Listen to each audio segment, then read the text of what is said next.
Hello, special fans. Welcome back to another episode of Accessible Athletics. Today on this show, I have a special guest joining me from Toronto, Ontario. Her name is Victoria Formusa, and she has been a health manager at Special Olympics Canada since 2023. She has a Master's of Science degree from the University of Toronto. Her research has focused on optimizing the wellness of Special Olympics athletes by using a new and unique wellness framework. With a 10-year career in adaptive and disability sports, Victoria also serves as a Special Olympics Ontario competition speed skating coach. She is passionate about athlete well-being and actively participates in advisory committees aimed at enhancing the lives of individuals with intellectual and developmental disabilities. Victoria, I'm very excited to have you on the show. Thank you for joining me today. Thanks for having me, Damien. There's nothing more I love chatting about than Special Olympics, sports, and health. Oh, that's good. So let me start by asking you, when did you first develop an interest in the field of health? Yeah, that's a great question.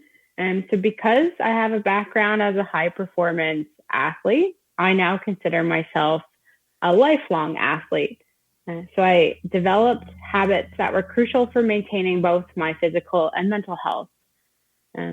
I believe that everyone's personal health and well-being journey really just looks different. And for me, living a long and healthy life is really important. Through my involvement in sports, I built a really deep passion for health through a very holistic lens. So whether that's nutrition, exercise, mindful practices, or just maintaining my overall health and wellness, those are my top priorities. So it was really just being a lifelong athlete and being involved in sports that has helped me build and enhance my passion for health. Wow. Yeah, that sounds like you have a really big passion for health, which is good. So why did you get into the healthy side of the Special Olympics Canada program? Yeah, great question. During my undergrad university years, I really had the privilege of working really closely with Special Olympics athletes. And it was those experiences that really impacted me. It was during those moments that my passion for sport and health really flourished. So following that, I continued to work in high school aged athlete mixed ability programs, where we focused on fostering inclusive and health-centered athlete approaches within sport. Unfortunately, when COVID-19 hit, it did reshape our lives, but I turned it into a positive and decided to return to graduate school to really deepen my understanding of the health disparities that people with intellectual and developmental disabilities face, and how we can use a sports setting to really improve those disparities. So that journey really strengthened my determination to advocate for equitable healthcare practices in sport, as well as maintain a more inclusive and supportive environment for everyone. Oh, nice. So it sounded like that you're able to get back up there even when COVID took a big toll on everybody, which is good. So can you tell us a little bit about what you do now as the health manager at Special Olympics Canada? Absolutely. So currently, as a Special Olympics Canada health manager, my role is really about focusing on enhancing the overall health and well-being of Special Olympics athletes across Canada. I focus on developing and implementing health strategies and programs to improve their physical, their social, and emotional health through sport, as well as working to increase access to healthcare. So this includes refining and overseeing the Special Olympics Canada Health Framework, managing healthy athlete programs, working with community partners and programs, and supporting our sports science within our national team program. I also really work closely with the health managers from all of the chapters, which are the provinces and territories in Canada, as we co-enhance health and the programs that we offer for athletes. I also collaborate with a great network of researchers and experts across the country to use evidence-based findings to advocate for the powerful impact that Special Olympics has on the lives of everyone involved. So that's a lot, but my job is incredible. It's rewarding, and it's really awesome to see the positive impacts these programs have on the lives of athletes and see where we continue to decrease the health disparities and inequality gaps that people with intellectual and developmental disabilities face. Nice. Yeah, that sounds like you're quite involved. So I know you're involved with that, like for the Canada side, that you mentioned. But are you also involved with the healthy athletes too, like on the U.S. Special Olympics too, or is it just the Canada one? So every chapter within Canada, every state within the U.S. Will all run healthy athletes, and it's very much under the Special Olympics International umbrella. Oh, okay. So that means you go everywhere, which is nice.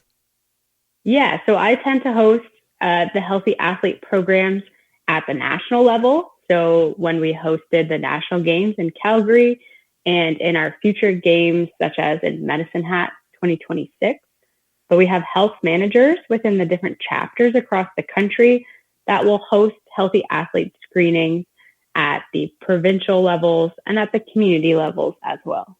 Oh, okay, nice. And you guys only do it for the games, right? You don't do it like any other time during Special Olympics. It's just during the national games, right?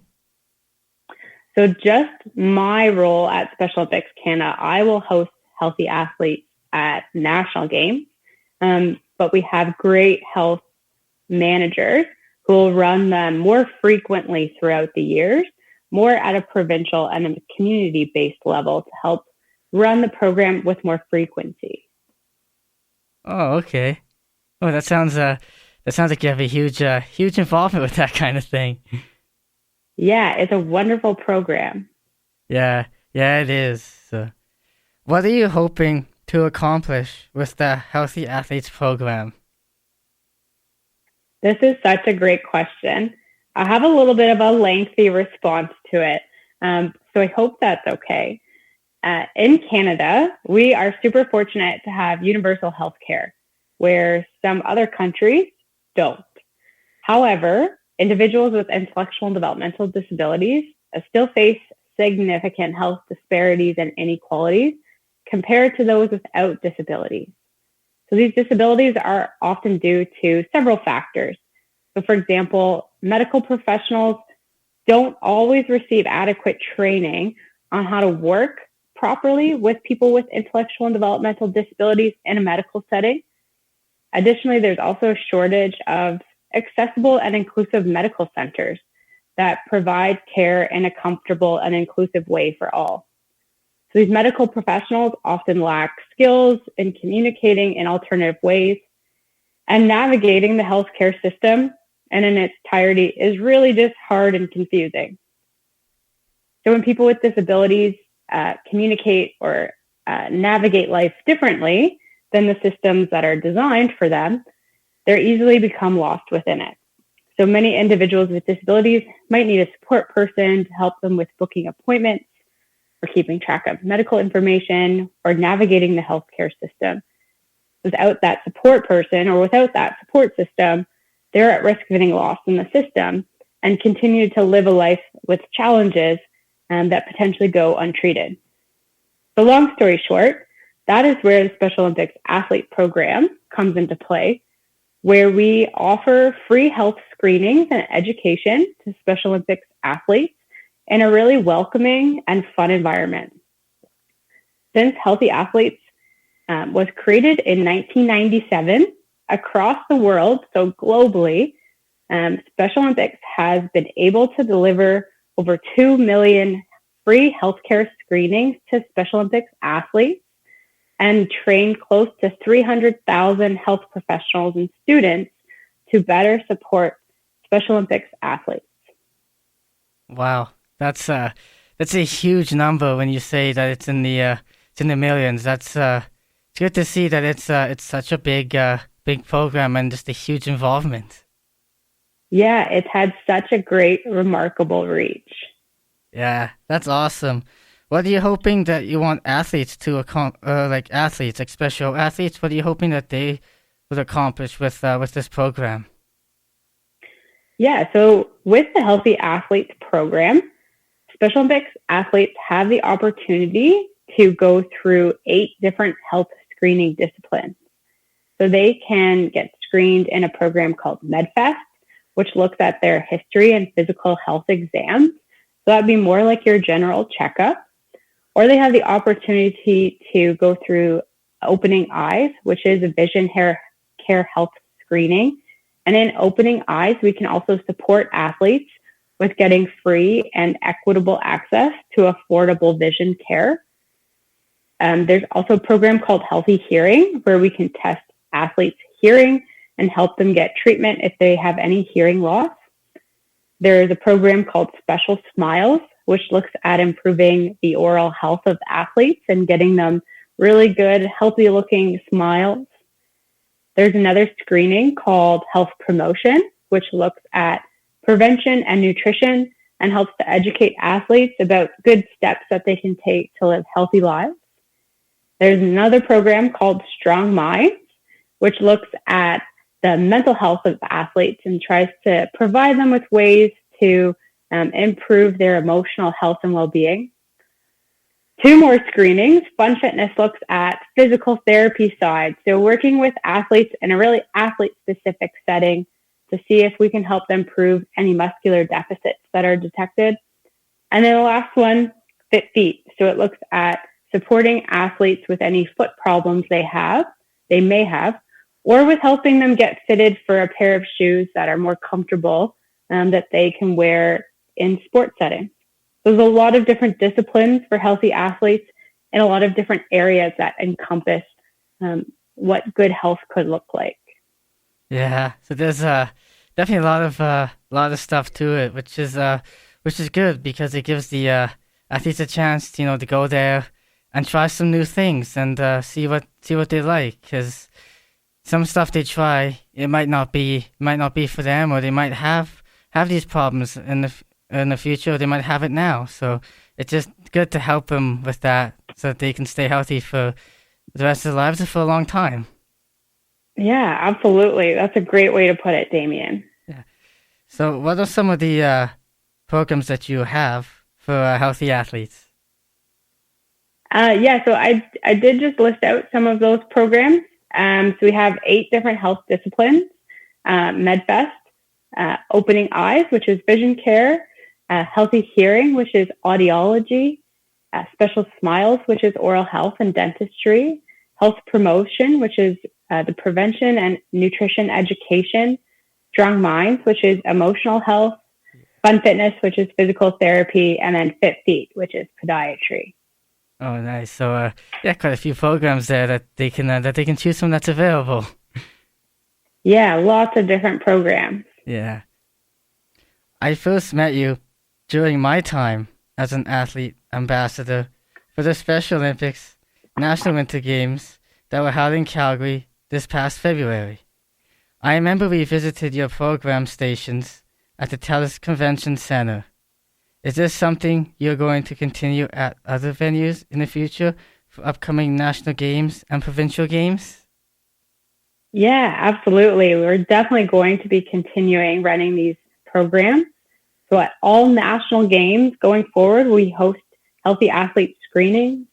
So our upcoming national games will be in Medicine Hat in 2026 in the summer. So we'll be hosting healthy athletes there. And we have a great group of health managers across the country, and they are more responsible for hosting healthy athletes within their provincial games. So, for example, Nova Scotia has their summer games coming up in 2 weeks, and their health manager will be hosting their healthy athletes. Oh, nice. So there's lots of other healthy athlete stuff too. Lots of opportunity for athletes to get involved in healthy athletes, definitely.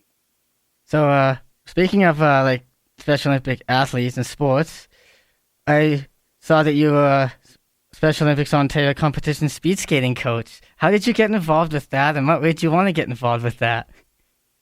Yeah, great question. So one of my high performance sports growing up was not speed skating. It was actually ice hockey. But I met a great group of coaches and Special Olympics athletes about 8 years ago, and they recruited me to get involved on the team, gave me a pair of speed skates, and encouraged me to support the athletes the best I could. Speed skating and ice hockey are completely different sports. So it took me a little bit to learn how to use the skates and how to support the athletes while being on the ice with them. But I've been a coach for 5 years now and haven't looked back. Oh, nice. And do you enjoy it? Is it something you think you're gonna want to do? Continue coaching for the long run? Yeah, I love coaching speed skating at Special Olympics. Maybe in the future, I'll look to support and coach other sports. But I have a lot of different passions, so I have to make sure I balance them all. Yeah, and it's a lot of there's lots of involvement with coaching. Even if it's just one sport, there's still lots of involvement. But and once you start coaching other sports, it's going to be hard to leave because you get attached to the athletes, and the athletes get attached to you. You got it, Damien. Once you're in, you're not leaving. No, you're in for good, is what they say.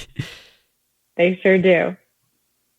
On the Special Olympics Canada website, it mentions that people with intellectual disabilities often receive substandard care.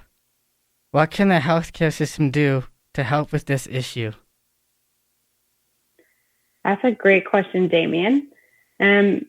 So I think it's really important that if we want to move forward on improving the health of individuals with intellectual and developmental disabilities, the healthcare system and the government can really be open-minded to hearing athletes' voices and stories about their challenges and navigating the healthcare system. So that would be involved to listening to athletes' experiences or listening to the experiences of people with intellectual disabilities and really hear the obstacles that they face when it comes to accessing healthcare and maintaining a healthy life. I think working with individuals with intellectual and developmental disabilities is really important in order to understand that sometimes they might face complex needs. And it's important to break down those barriers that exist within the healthcare system. So working really collaboratively with people with intellectual and developmental disabilities are really important. I think another really important area is mandating training for all medical professionals while they're in school to ensure that they have the knowledge to know how to build inclusive spaces and communicate differently with people who might be nonverbal or just not comfortable in a medical setting. So providing comprehensive and mandatory training for all healthcare medical students, I think should be mandated across the country. Unfortunately, it currently is not. So there's lots of areas to improve there. And then the last thing is give people voices, become allies, and work with people with intellectual and developmental disabilities. Empower them to advocate for themselves and involve them in the decision-making processes. By becoming allies, the healthcare providers can really support and amplify voices of people with intellectual and developmental disabilities. I think those are the four big things that will help to create more inclusive access to healthcare. Yeah, and those are very four important things because I think, Special has very high intense sports like hockey and like basketball. So I think they should be receiving, as much care as they can be, especially in those sports because so that it helps them to be healthier and just helps them to avoid those injuries in the future. Absolutely. Being an athlete goes hand in hand with health. If you can't see the ball coming at you because you have a visual impairment due to an eye disease, then it's really hard to perform at your best. But if that athlete can get the care that they need and get the glasses with the right prescription that they need, it's just going to improve not only their quality of life, but allow them to continue to be the best athlete they want to be. Yeah, and that's very important. for them to be like the best athlete they can be and to have that care. Absolutely. Damien, what sports are your favorite when you compete as a Special Olympics athlete? Well, I compete in like 3 sports. I'd say my favorite sport that I compete in would probably be hockey and basketball. Wonderful. And those are very high intense sports. So Yeah, you definitely need good health to keep you going and performing at your best in those. and we just had our qualifiers for basketball here on Sunday. It was at the Genesis Center here in Calgary. So we ended up playing 4 games, and we went 2-1. So Nice. I think with that record we should be able to qualify. But yeah, I'm not really sure how that works. So it's gonna have to be the coaches are gonna have to tell us how we were there. Well, I wish you luck. And a 2-1 record sounds pretty good to me. Yeah, it's pretty good. It's our first time playing the game with a new coach. So to go 2-1, I think that's a good record that we should be happy of, and we're only gonna get better as the years go on too. Absolutely. Well, best of luck. So what projects or problems in health are you passionate about addressing in the future? Whew. I'm going to give you a little maybe personal side touch story. I recently had a family member who is diagnosed with an intellectual disability, and they have great parents to help them navigate the healthcare system to get the best support they need to be as successful as they can be in life. But it really changed my why of what I'm doing in health at Special Olympics. It demonstrated to me that not all people with intellectual disabilities have great advocates or have great support networks to work with them and help them navigate the healthcare system. So I really hope to one day be a big advocate and continue to be a big advocate for people with intellectual and developmental disabilities who might need a little more support in navigating the challenges in the healthcare system. So really passionate about being an ally and being an advocate and working with people to improve the pathway and complexities of the healthcare system. Oh, nice. So that's awesome that you wanna do that, and hopefully help to make a difference with that kind of thing. Yeah, I sure hope so. Yeah. So do you have any advice for athletes on how they can stay healthy when they are not participating in the Special Olympics programs? Absolutely. My advice would be find things that you love doing and stick with doing those. If you love going for walks with your dog, get outside, go for walks. If you love hanging out with your friends and being social, stay connected with your friends and be social. Hang out with them. Health doesn't have to be very regimented. Health looks different to everybody, and everybody has different important areas that they want to prioritize in health. So find things that you love doing and continue to do those. Yeah, that's good. And I know from as a Special Olympics health messenger too, that outside of sports, there are some athletes that find it really hard to like stay motivated once their sports are done. How do you help them like just to kind of stay motivated or get motivated into like keeping up with their health even when their sports are done? Yeah, that's a great question, Damien. I think very similar to what I just mentioned is it's important for us to have lots of different interests. We are very complex people with varying identities. So finding what's important to us and continue to do those on a daily basis is really important. And for athletes who might not be playing basketball right now because that's a sport that they are currently in their off season for, I would definitely encourage those athletes to try something new. Try a summer sport that they haven't been able to before and stay involved in Special Olympics as much as they can. Yeah, because there's even so much involvement with it, and there's always so much you can do. Like you can play basketball on your own time, or you could even go play golf on your own time. It doesn't have to be like with the Special Olympics too. Absolutely. But there's also a lot of different Special Olympics sports. So if they really do love Special Olympics and it's really meaningful to them, there's always programs that they can go and find to stay involved and stay active and healthy. Yeah, and that's a very big and an important thing. Yeah. So how does a Special Olympics athlete become involved in your program? So there's a couple of areas that Special Olympics athletes can become involved in programs.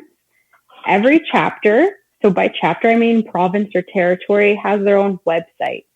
So usually going to that website will give a great overview of what the region is offering. So maybe that region has an upcoming Healthy Athletes event, or maybe that region is transitioning from their winter sports to their spring sports.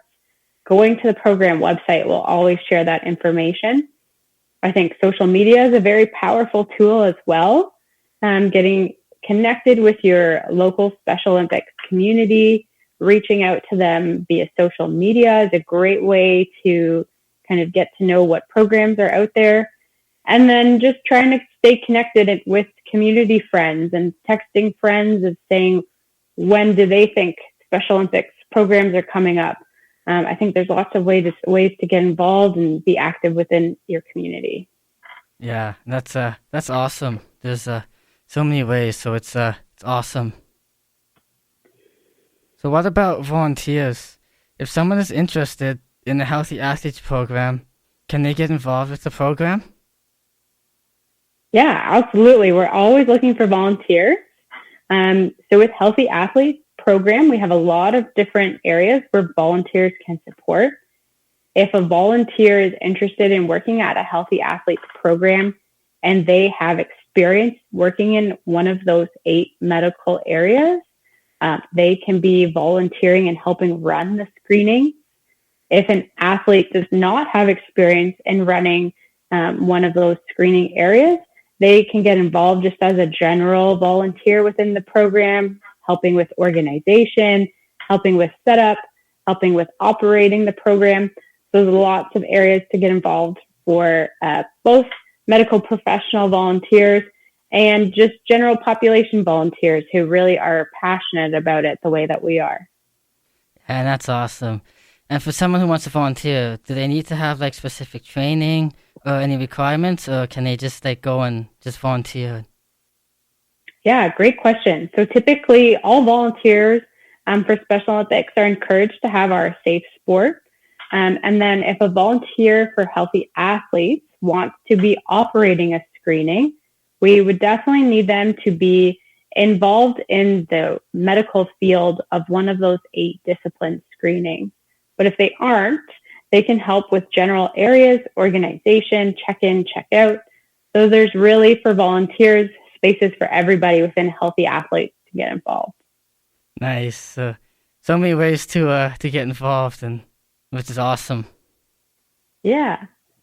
Damien, have you been a part of Healthy Athletes prior to Calgary Games? I have not. I actually heard of it through like through the Winter Games and through the Special Olympics. I actually did it the first time ever when we went to Nova Scotia for the Summer Games. They wanted all of our athletes to go to the Healthy Athletes, and that's the very first time I found out about it. I'm like, man, this is really, really important. You know, it helps. Like they were checking my feet, saying, "Oh, do you have any pain here? Do you have any pain there?" And they were giving advice on like how to stay active and just be active. And I first saw that, I'm like, wow, you know, this is just a really, really cool program, and I should try to see if I can spread the word out here to get it out so more people can join this program. Yeah, that's wonderful. And thanks for spreading the word. You had mentioned you're a health messenger, right? Yeah. Yeah. What sort of roles do you also do as a health messenger?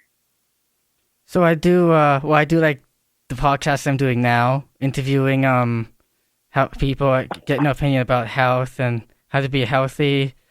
I do stuff in the community, like for as an athlete ambassador. I kind of go there and just promote like it's important to be healthy and like always stay healthy. And I just do try to make like my own good choices, like of eating good food and so that I can try and help other people spread the word and have other people do the same thing. So like, wow, this guy's really good with his health, and he's very healthy, he's very active. Maybe I should do that because I think maybe it'll make a difference with my body. Yeah, you're such a great health leader, Damien. Congratulations. Yeah, thank you. And it's been fun. Well, Victoria, this has been a great interview, and I really learned a lot about your Healthy Athletes program. I hope our listeners learned more about it as well. Thank you for coming on my show today to talk about healthy athletes, and I wish you the best of luck with the program. Thanks so much, Damien, and big shout out to all the Accessible Athlete listeners out there. Thanks for having me. Well, there you have it, special fans. Thank you for tuning in to another episode of Accessible Athletics. I'm your host, Damien Chiodo, reminding you to continue making a healthy lifestyle your priority, and stay tuned for the next episode of Accessible Athletics.